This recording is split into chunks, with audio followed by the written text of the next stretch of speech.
To be playing Sega Genesis with bros. Now I'm gaming with some folks on the other side the globe. Used to go through a label if you trying to blow. Now people got more. Welcome to 3countcommentaries. This is your host, MagMongoSlade. Today we're going to be talking about Victory Road Impact Wrestling from September 23rd, 2022.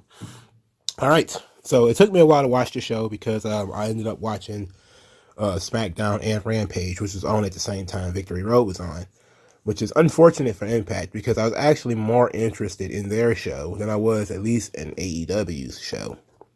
I was one of the people caught up in the White Rabbit stuff, so I was very interested in SmackDown. I wasn't gonna not watch SmackDown to watch Impact, but ultimately, I think the show was solid.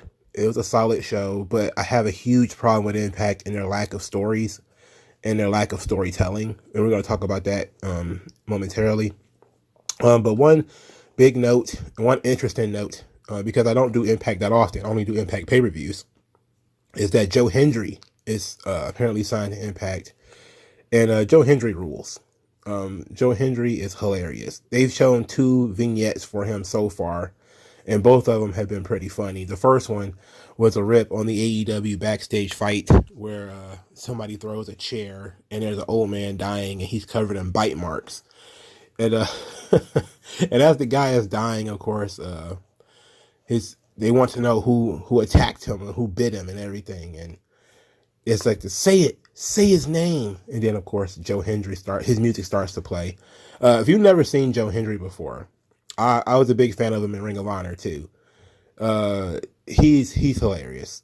You need to look up that vignette, the one with the bite marks and everything. The one with the second one, where a woman tells her, I think boyfriend, husband, whatever, that the child isn't his, their baby isn't his, and he's like, "Whose is it?" And then of course it turns out it's going to be Joe Hendry, and it's hilarious. He's not American. I think he's Scottish or something like that, Irish or something like that. But Joe Hendry is hilarious. He's a fountain of charisma, and his interests are always hilarious. I think that he should have been one of those guys that, if Tony Khan cared about entertainment, he should have snatched him up. But Tony Khan doesn't care. So Joe Hendry being in Impact, is a great pickup for Impact. If they had done more with Zicky Dice and Johnny Swinger, I would be far more interested in watching Impact from a comedic storytelling standpoint. If you had Zicky Dice and Johnny Swinger doing the dungeon stuff, which they still doing, but they haven't leaned into it like I thought they would, and Joe Hendry doing his vignettes and his other comedic stuff, it would have been so much more fun. But unfortunately, Impact is it's a short stay. It's not a you don't stay there for a long time, so we don't know how long Joe Hendry will be there. All right, so let's get into the show.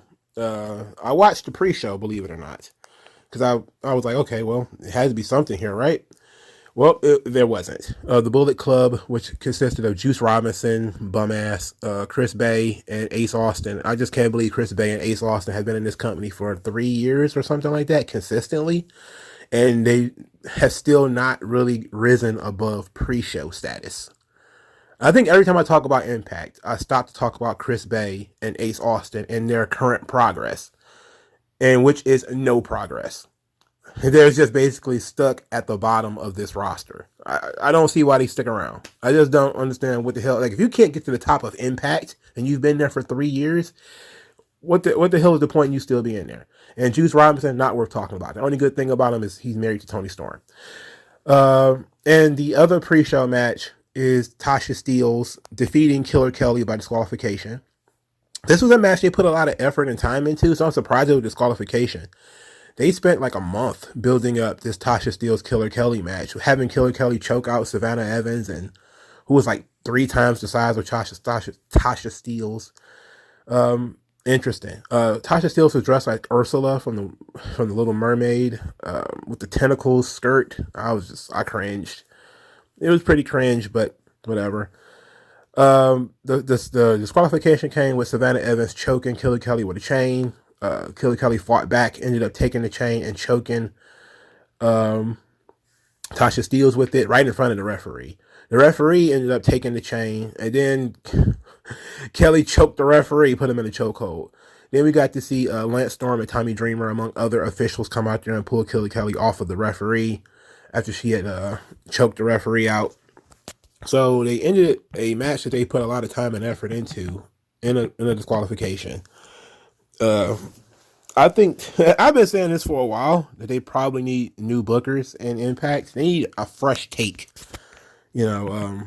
I think having Scott D'Amore and all those guys continue to run this company the way that they've been running it is not good. We're going to talk about, I know people have been talking a lot about Impact's TV ratings, so we're going to discuss that as we go along, because I think people are making too much of it, it's only 60,000 people watching Impact. It's like, you have to understand, man. Let's talk about it right now, as a matter of fact. Impact is not in a lot of homes. I say this every single time.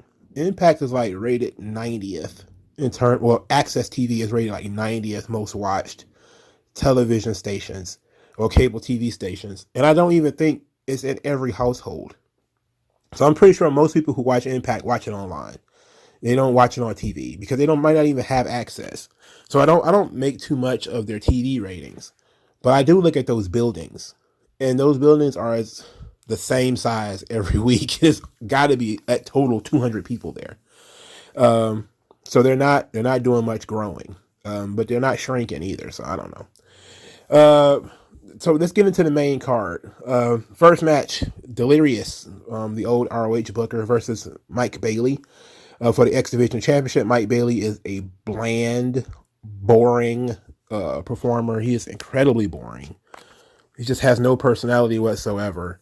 He won the match. The storyline going into this match was there was no storyline, which is a big problem on this show.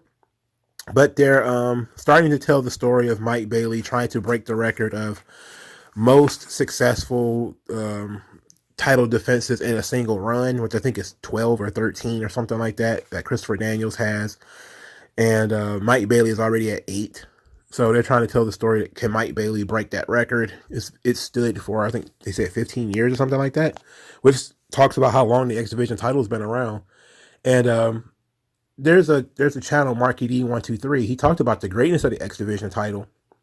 And it is a title that, for a long time it was just a cruiserweight belt. But they was able to hide that it was a cruiserweight title by basically saying it's not about weight limits, it's about no limits. And you could have bigger guys wrestling for it. But in recent years in Impact, it's just been who has the least amount of personality, make them the X Division champion. And that's really killing this belt. And the fact that it's become the opening match belt. It's not a title that you can main event with. It's a title that you open the show with. And sometimes it's good to have a hot opener, but there has not been a really good X Division title feud. I'm saying feud, and forever for this belt. I can't think of the last time somebody really actually feuded over the title. I think maybe Steve Maclin and Trey Miguel, and I think that was a title feud. And when Steve Maclin kidnapped Trey Miguel, that was great.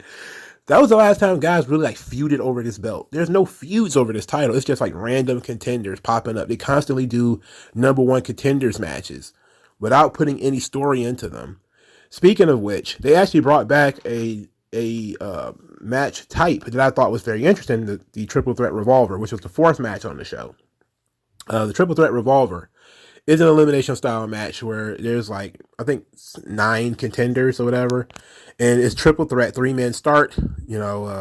Every time somebody gets eliminated, it just get replaced with someone else down to the final 3, and then it's a regular triple threat match. I probably would have continued the elimination format down to the final man, but I actually like this idea as a concept that was created by Impact. I actually like this.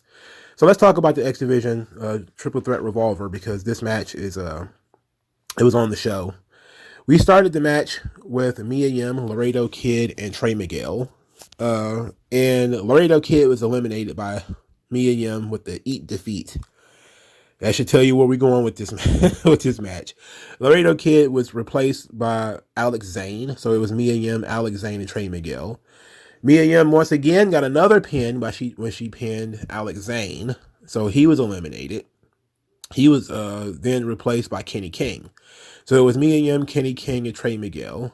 Kenny King rolled up Mia Yim, and Mia Yim was eliminated. She was replaced by Yuya Uemura. So it was Yuya Uemura, Kenny King, and Trey Miguel. Trey Miguel got the pin on Yuya Uemura, who was eliminated and replaced by Frankie Kazarian. So Frankie Kazarian, Kenny King, and Trey Miguel was the next three. Kazarian choked out Trey Miguel. He was eliminated. So left Kazarian, Kenny King, and Black Taurus. And Kazarian pinned Kenny King in order to win the match. So Frankie Kazarian, who does not work in Impact, is the number one contender for the X Division title.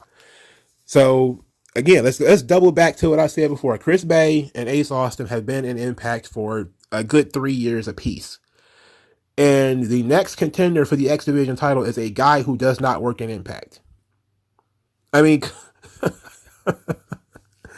a guy who's basically a special guest in Impact. I don't understand this. Like the booking of this match was fine. This was the best showing Mia Yim has had in forever. Not just because she pinned people and got people eliminated, but she legitimately looked like she knew what she was doing in the ring at this point. There are certain times that even when she's on Impact where Mia Yim looks lost, like she doesn't even know what the fuck she's doing. Like she hasn't been doing this for years already. But she actually looked good in this match. I don't know what the point of bringing Alex Zane or Laredo Kid in here if they're going to beat them. Both of those guys are pretty good. But, you know, Laredo Kid is a AAA guy. Alex Zane's more of a New Japan guy. I get it. But that still doesn't mean there's no excuse to put Kazarian over. There's just no excuse for that. Kenny King is involved with the Honor No More storyline, which is they're leading up to a complete takeover. That's kind of the goal of the Honor No More storyline. They did a dusty finish with Kenny King where he won the X Division title and then it was taken away from him. So he did a bit of a dusty finish. He ended up losing a rematch, I believe it was. But wouldn't it have been more appropriate for Kenny King to win this match? Because the Bound for Glory, the main event is Eddie Edwards wrestling Josh Alexander for the world title. Because the Honor No More storyline is going to be the crown jewel of, you know, their success is going to be Eddie Edwards, who's the winner of the leader of Honor No More, beating the Impact World Champion and winning the Impact World title. That's what it's supposed to be. Instead, they already have the OGK who won the Impact Tag Team Championships. So in order to have full control of the company, they would need to get all of the belts. They don't have a woman that can wrestle because Maria doesn't wrestle. But, so they probably should fix that. But Kenny King winning the X Division title, or at least being a contender, would have led us to a full Honor No More versus Impact story where Kenny King could possibly beat Mike Bailey to win the X Division title officially, and to have Eddie Edwards wrestle Josh Alexander. But that's not what they decided to go with. They decided to go with Frankie Kazarian. Whatever. Whatever. Speaking of that match, there was a 6-man tag on this show, Honor No More versus Heath, Rich Swann, and Josh Alexander. This match was basically formed because Rich Swann and Josh Alexander almost defeated the OGK for the tag team championships, and Heath sort of interfered because Honor No More was, interfering, and Heath had a long running thing between Honor No More due to their injury of Rhino. So he's kind of been feuding with them, and I don't understand why he's the one getting the big push, but it is what it is. Anyway, Honor No More won this 6-man tag. Eddie Edwards ended up pinning Josh Alexander, which is a good storyline element because they're going to be wrestling for the title at Bound for Glory. So having Eddie Edwards pin Josh Alexander makes Josh Alexander, it puts him in a different space where now he knows that Eddie Edwards can beat him. And we all know that Eddie Edwards can beat him, even though it was in a different sort of format. And it actually empowers Honor No More. They look less like bums than they usually do. But that doesn't really help them too much because they lost earlier in the night. So Eddie Edwards had confronted Vincent and PCO earlier in the night because PCO had lost to Heath in I think it was a street fight or something like that on Impact. And so Eddie Edwards had a pretty bad attitude about it. And he has a pretty bad attitude about PCO in general anyway. But Vincent has been PCO's handler. And he basically told Eddie Edwards, look, if you don't trust PCO, fine, but you can trust me. And the second match on the show was PCO and Vincent versus the Motor City Machine Guns. Now, the Motor City Machine Guns are the number one contenders for the tag team titles. They will be wrestling the OGK, I believe, at Bound for Glory. So the OGK was, of course, upset that they didn't know that they were going to have to wrestle the Motor City Machine Guns until they seen it on Twitter. Because apparently Matt Taven does not watch the show. So the idea was that PCO and Vincent were going to destroy the Motor City Machine Guns, take them out on behalf of the OGK. But instead, they lost. Vincent was the one who was pinned. So, of course, we're going to tell that story. That's a story element now that we're going to get to, have some interest in. Is that there are certain sections of Honor No More that are not holding their own weight. That being Vincent and PCO. They can't be trusted. They're sort of the weak links. Now, this would also be a more effective story if Kenny King was chasing the X Division title and had not lost tonight. Do you get what I'm saying? If Kenny King had not gotten beaten, and then it would be more effective to say that PCO and Vincent are two guys who are not holding up their own weight. Everybody else is either champion or looking to become a champion, except these two guys. But then they ended up beating Kenny King later, so did us no good, right? No good. So let's finally move on from the Honor No More stuff, because it's a story that has gone on for too long, and a lot of people have lost interest in it due to Honor No More being job guys. And that's just kind of how it is. It's unfortunate, but it's been going on for a long time. A long time. I guess to finally, since I'm not going to talk about Impact for a while anyway, let's discuss the Eddie Edwards versus Josh Alexander match. I have zero interest in that match. I don't like either one of those guys as a world champion. This is a great X Division title match, as far as I'm concerned. Neither one of these guys should be a world champion. That's just me. The storyline that created Josh Alexander being the world champion was great. That was also a year ago. It was a year ago. And that's crazy how long this thing has been going on. But Josh Alexander has been Impact World Champion for a long time. And I have not seen that much interest in anything that he's done. But it's because they took their foot off the gas. They figured, okay, he crossed the finish line. There it is. It's over. And I just kind of sitting back like, no, you have to keep creating storylines. Josh Alexander is not a guy who's interesting on his own. If you create storylines around him, however, he could be interesting. That's like he was interesting when they built the storyline between him and Moose and all that kind of stuff around him. That could be interesting. But since the Moose thing ended, it's just kind of been up in the air with Josh Alexander. I'm just kind of sitting back waiting for him to lose the belt. But now we're looking at, there's nobody for him to lose the belt to. Eddie Edwards sucks. All right, he's the new timey dreamer. He sucks. I don't want to see Eddie Edwards as world champion. I don't want Honor No More to succeed. I just want the storyline to tighten up. That's all.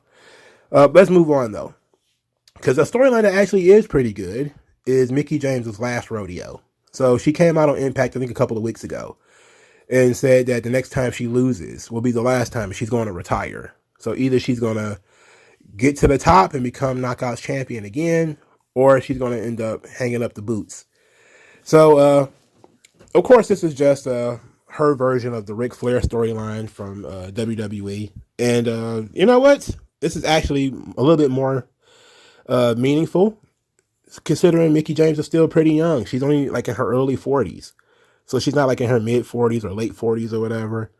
So she's won a couple of matches so far. She's beaten a couple of underneath girls. She was challenged to a match by Giselle Shaw on this show. Not going to talk too much about Giselle Shaw, all right, for obvious reasons. But Mickie James defeated Giselle Shaw here. It was a match. It was okay. Of course, the storyline is if Mickie loses, she has to retire. After the triple threat revolver, Mickie James was so impressed with Mia Yim and the fact that she eliminated two guys that she challenged Mia Yim to a match. Mia Yim said that she had too much respect for Mickie and basically declined. So Mickey got a little bit offended and said, "What? You have too much respect for me to what? To beat me? To retire me?" And Mickey, and Mia Yim was just kind of, "Oh, I didn't mean it that way, yada yada yada." And so Mickey was like, "Okay, so I guess we're having a match at Bound for Glory then." And Mia Yim was kind of like, "Okay, I guess we are." you know, I'm okay with it. I'm all right with it. Mia Yim's her angle right now is that she wants to be the first female to officially be the X Division champion. I don't know what that means because I'm pretty sure Jordan Grace was the X Division champion. But I'm also, it's entirely possible that they could have taken that away from her for some reason. But whatever, however they're doing that, Mia Yim wants to be the first woman to be the X Division champion. So this is kind of a derailment for her into something else. But the Mickie James story is far more interesting and far more compelling as far as I'm concerned. So as long as they keep increasing the threat level of Mickie James' opponents, this is a good storyline. It's a good angle. And they seem to be doing it right. She had a couple of underneath girls that she beat. There's somebody that they were kind of pushing, and Giselle Shaw beat Giselle Shaw. Now we're going to go up to Mia Yim, who they've also been booking pretty strong and pushing pretty strong. I expect Mickie to win that match. It's going to be a while before she gets up there with Masha Slamovich and Jordan Grace and all of them, the people that she could potentially lose to. But they're going to do a good job, hopefully, of putting over Mia Yim as a legit threat to Mickie James' career. They really need to put some effort into that. All right, so there was a backstage segment between Taya, Rosemary, and Jessica. Jessica is now being a different character. She used to be Havoc, but now she's sort of the fun party girl version of herself. Like, she doesn't want to be Havoc anymore, which is an interesting twist of the character. Okay, fine. It created more legs for her, I guess. She gets to show a little bit more personality. She just reminds me a lot of Dewdrop. I'm talking big. That's a lot of material on that jacket. She's a big girl. Anyway, they wanted a rematch for the Knockouts Tag Team Championships. This is what Taya asked for. They asked Gail Kim, but it said like, look, okay, I know that Taya and Rosemary were the tag team champions, and they lost it to Vexed, being Chelsea Green and Deonna Purrazzo. And they said they want a rematch, but they want to switch up the lineup. They wanted to be Taya and Jessica to get the match. And Gail Kim said if Rosemary's okay with it, she's fine with it. This led to Vexed, VXT, Chelsea Green and Deonna Purrazzo coming over to them and mocking them a little bit. And Jessica slammed them both against the wall for making fun of her friends. So they're kind of telling this story that there's still some darkness within Jessica, but she's kind of holding it back as to be a little bit more, just a little different. She's trying to have a second gear, which I actually like. There's a concept in writing called until or except when. It is an idea where a character has a personality except when they're triggered to do something else. The Incredible Hulk, for instance. Bruce Banner is very mild-mannered, very a nice guy, very mild-mannered guy, except when he's pissed off, then he becomes the Hulk. Then you have like similar thing, I guess they seem to be going with Jessica. So, okay, anyway, moving on. Bobby Fish made his return to Impact, or his debut, however this goes. He laughed about some of the heat that's been on him lately because of all his comments about CM Punk, even though he didn't say that, but we know that's what this is about. And he said he doesn't consider himself to be a lightning rod for controversy, even though he's become that. He's been in the business for 20 years, and he's not here for the BS. Impact can't fire him because he doesn't work here, but he's kept an eye on their talent and never afraid to call out anyone for being less than legit. The crowd had a bit of a response to that because that's what he called out CM Punk for. And he said that the locker room is full of legit dudes and he's there to pick a fight. All right.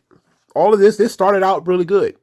And then they promptly dumped it in the toilet because the people who come out to challenge him are Raj Singh and Mahabali Shira. Oh my God. Oh my God. So we got to watch Bobby Fish Big League Raj Singh by saying he didn't know who Raj Singh is. He doesn't know who Shira is. Shira's been there longer than anybody. Shira's been in the company for what, 6 years? If you've been watching the company and you've been watching the locker room as Bobby Fish claims that he has been, you can't tell me you ain't been seeing Shira. He's been there the entire time. You know, the big Indian guy that they keep continuously trying to push, but they won't pull the goddamn trigger on him and actually do anything with him.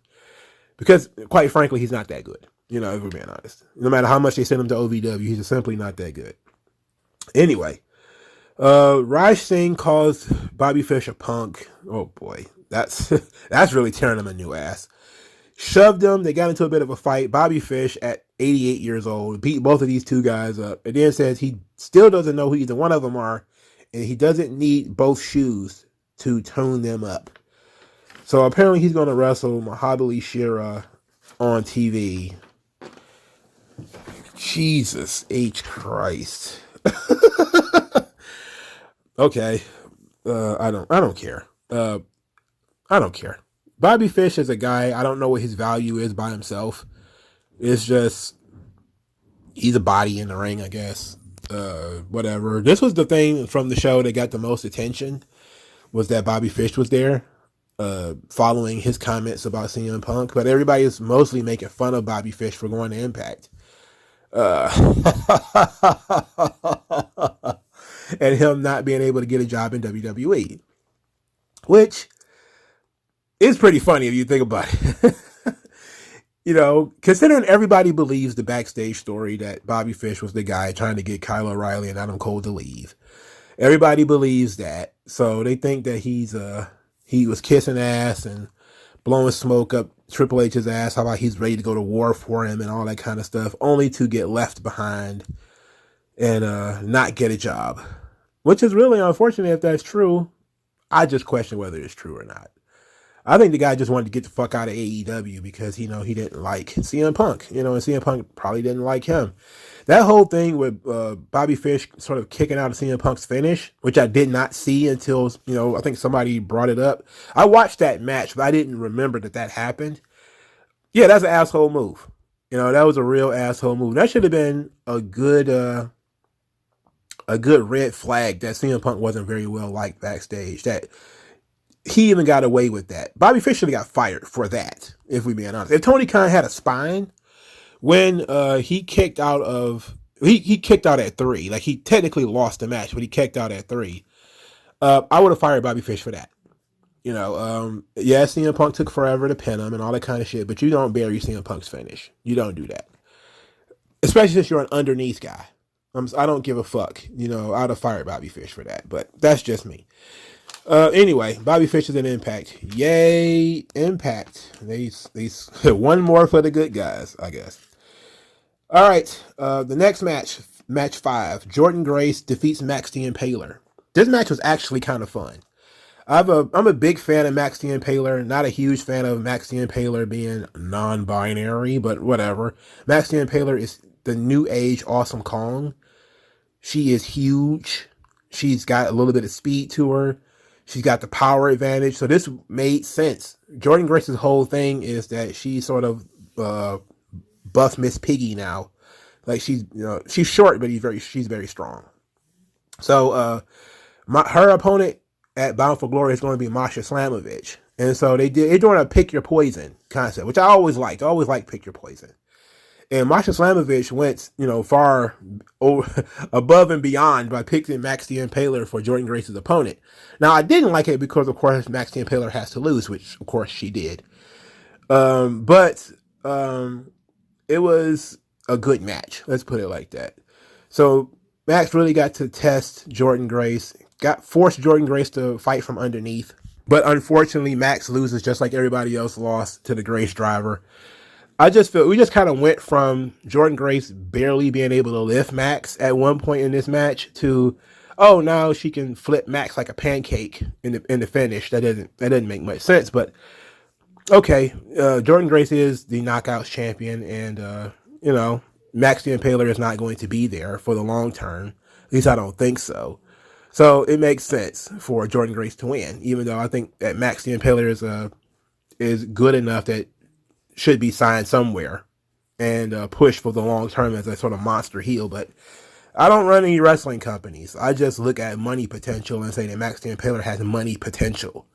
You know, I just don't see why maybe Max the Impaler doesn't want to be signed. Maybe he likes the idea of being sort of an Andre the Giant that goes into these different promotions and wrestles their top girls for a little while. Like, she's going to be wrestling, I think, what's the NWA Women's Champion? Camille. She's going to be wrestling Camille soon, coming up. So that ought to be fine. So after the match, Jordynne Grace says that admits that this match was pretty tough, but that pick your poison goes both ways, and that she picked Masha's next opponent, who will be Allie Katch, and they're going to wrestle in a Monsters Ball match, which is a match that is sort of Allie Katch's specialty, considering Allie Katch is a regular of GCW. Now, I'm familiar with Allie Katch because I've seen GCW. I've seen those shows. Allie Katch versus Masha Slamovich isn't quite the same level as, Max the Impaler, but it ought to be pretty fun. As far as, a physical test, Allie Katch is a good one, especially when you put the Monsters Ball sort of match type on it, then it could be very interesting. So I'm looking forward to, Masha Slamovich versus Allie Katch it's going to be on TV, but okay, cool. Raven is going to be the inductee for the Impact Hall of Fame, which rules. That's very good. Who's going to induct Raven? Good question. I've heard that CM Punk is actually going to induct Raven, but some people have also said it might be Mickie James, because Mickie James and Mickie James and CM Punk were in I think it was called The Gathering, the early stable that Raven had put together in TNA. Maybe. I'm a big fan of Raven, of course. Raven should be in most Hall of Fames. He is very good. I'm a big fan of Raven as a character. I couldn't listen to his podcast for much longer because it was terrible. But as a wrestler, he's very good. And I think he's done a lot for TNA and boosting their profile. And of course, I was a big fan of him winning the world title. That was great. It was technically the NWA world title at the time, but it was great stuff. So all we got left is the main event, which was Barbed Wire Massacre, Moose, Macklin, Sami Callihan. As we talk about fat plumber-looking wrestlers, somehow Sami Callihan keep evading this conversation. Maybe because he looks like a Cabbage Patch Kid, but Sami Callihan is definitely on the Eddie Kingston scale of fat, useless bum. Anyway, Callihan came out dressed like Cactus Jack, which Cactus Jack cosplay, oh my god. Steve Macklin was cosplaying the Punisher. He had the Punisher makeup on. And Moose was cosplaying The Rock by having a tracksuit on. Moose cut a promo earlier saying that people don't think that he's qualified for having this match because he's never been in one before. But he's been in every single match type Impact has ever had, and this is no different. So he feels like he has disadvantage. And basically what we got was chaos. So the match itself was interesting. It was hard hitting, generally speaking. There wasn't a lot of Moose in this match, even though he did a little of something. He was like the one guy in this match that didn't blade. At least I didn't see him blading. And didn't bleed all over the place. He just kind of took a powder at certain points and stayed out of it. So it was mostly Steve Macklin and Sami Callihan. Now, the storyline going into this match was that Moose and Sami Callihan had a long-running feud that Steve Macklin injected himself into, and we didn't know why. Eventually, we found out that Macklin was sort of a mercenary working with Moose, and they had both been lying about it. They had been lying that they were working together. And then it was sort of exposed that Moose and Macklin were working together via Sami Callihan's technical wizardry, because he has all of the cameras everywhere or whatever. He's like super stalky, like Batman, I guess, Fat Man. In any event, he was able to expose that Moose was planning to turn his back on Steve Macklin the moment he got a chance anyway, and that Macklin was also plotting against Moose, so that turned everybody against everybody, destroying the friendship of Moose and Steve Macklin. So that was sort of the build up for this match. It was okay. I liked the reveal more than I liked the storyline anyway. I think the reveal was pretty fun. So the match itself, because it's a barbed wire match, it means we got barbed wire foolishness. We got a barbed wire rolling pin, a barbed wire Nintendo 64 controller, barbed wire doors. There was barbed wire wrapped around the doors. This is not the typical TNA barbed wire massacre like the Abyss matches where they replace the ropes with barbed wire, which is usually how a barbed wire match is supposed to go, where there's barbed wire literally everywhere. Instead, they just put barbed wire around the ropes. So it's a little bit more tame than most other barbed wire matches.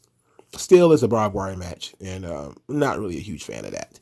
There was a nice little spot in here where Sami Callihan got a baseball bat wrapped in barbed wire, and Steve Maclin picked up a trash can lid, and he was carrying it like Captain America, so to use as defense. And that was a nice little callback. And Steve Maclin, being a Marvel Comics guy, got to give him a thumbs up for that, even though I'm still not a fan after the whole thing with Jackson Riker and, you know, how him and Wesley Blake, I think that's what the guy's name was. No, Blake was Murphy's partner. Who the hell was their partner? I don't know. Anyway, when they turned their back on Jackson Riker and left him flapping in the wind to get all that heat. It's like, I get it. You're your own man, but come on, you know, whatever. In any event, we got a low blow, KIA, which means killed in action, and a barbed wire on the barbed wire door. Maclin wins the match. Okay, Maclin hasn't been in Impact as long as Chris Bay or Ace Austin, but has increased his stock. You know, he hasn't won a championship yet. Even though I know Chris Bay and Ace Austin have both been X Division champions, those title runs have all been short and haven't gone anywhere. Hasn't led to any major feuds or anything like that. While Maclin has been involved in this major storyline, a couple of major storylines, and it's actually increasing his stock. So Maclin got to work a main event of a pay-per-view and actually won it over, you know, two former world champions. So this is a great deal for him. Online, and I think a Twitter, was it Twitter exclusive, whatever, promo, he challenged the winner of Eddie Edwards and Josh Alexander. So he says he's going to be watching the main event of Bound for Glory because he intends to be next. And you know what? He probably should be. So they're trying to make Steve Maclin a thing. I'm not against it. I liked his original vignettes where he was sort of this pissed off, cast out soldier. You know, he was drinking whiskey in a bar by himself, which was fun. It took a while for them to really get some steam under him, but now he seemed to be moving at a nice little clip here. So Maclin, you know, versus Eddie Edwards. Hell, at this point, I'm hoping they put the fucking belt on Maclin, because both Eddie Edwards and Josh Alexander, they're not interesting, you know. So I don't know, man. So hopefully they'll find something interesting for him to do. So this show, all in all, was better than most Impact shows. I liked the Triple Threat Revolver. Found that to be really fun. Jordan Grace and Maxine Paler was fun. Barbed Wire Massacre was okay. I could have done without maybe the 6-man tag, you know, whatever. There was a little surprise of Bobby Fish, even though it was kind of spoiled for me by the time I watched the show anyway. It was spoiled, but whatever. So ultimately, I think the show was mostly pretty solid. If you're a fan of Impact, you probably really enjoyed this show, because I watch Impact pretty much every week, and I don't enjoy it most weeks, but I did enjoy this. So what did you guys think? Like, share, subscribe. I'll talk to you guys later, man. Peace out.